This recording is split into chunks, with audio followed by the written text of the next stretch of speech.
At first glance, using a VCS might seem like a lot of work for an IT specialist to set up and learn.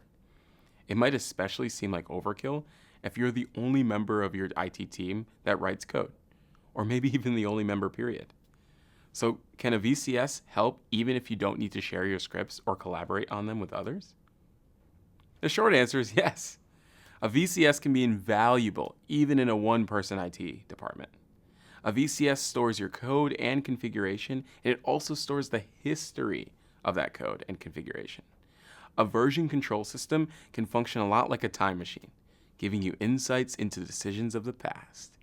Whenever you write a commit message after making a change, it's as if the current version of yourself is explaining your decisions to a future you, or, others who might work on the same scripts and configurations in the future. This can help you avoid finding yourself staring at a piece of code that you or someone else wrote 3 months ago and puzzling over how it works or even why it exists. With a VCS, you can view, track, and select snapshots from the history of your project, so nothing you do is lost. And since we can use a VCS to store both code and configuration files, we can make the overall IT systems more scalable and reliable. For example, let's say you've stored the DNS zone file for your company in a VCS. And in case you don't remember, a DNS zone file is a configuration file that specifies the mappings between IP addresses and host names in your network. When you update the zone information, always use good explanatory commit messages. That way, you'll have access to meta information about your new IP addresses and host names present in the zone file, like when they were added and for what purpose. If anything breaks after you add a new entry, you can rely on the VCS to tell you what the file looked like before the change. You can then revert to the old version quickly so you can fix the problem fast and figure out what went wrong later. This functionality enhances the reliability of systems you operate. Because of the audit trail provided by the VCS, you know exactly what version of the zone file to roll back to, which reduces the time it takes to fix the problem. It's generally better to quickly roll back first and stop errors before spending time figuring out what went wrong. You can code up the fix after the bleeding is stopped. Figuring out the bug might take up valuable time, or worse, your first attempt at a solution could have its own bugs. Let's look at a different example. The configuration for a DHCP daemon can be replicated in 2 or more machines, where one acts as a primary server and the other one acts as a standby machine.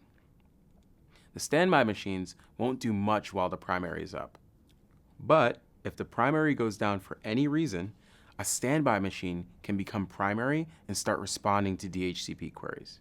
For this to work, the configuration files on all machines need to be identical. This is because the DHCP protocol doesn't provide a way for standby machines to get an up-to-date version of the configuration files in the way DNS does.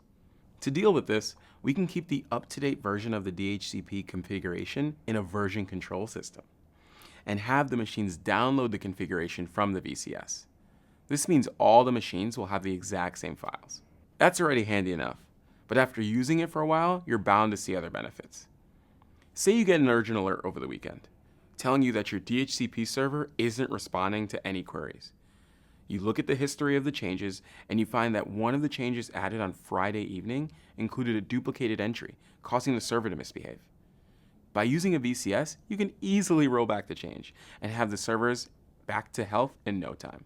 You might come across a second unexpected benefit when it's time to replace the server with a new one.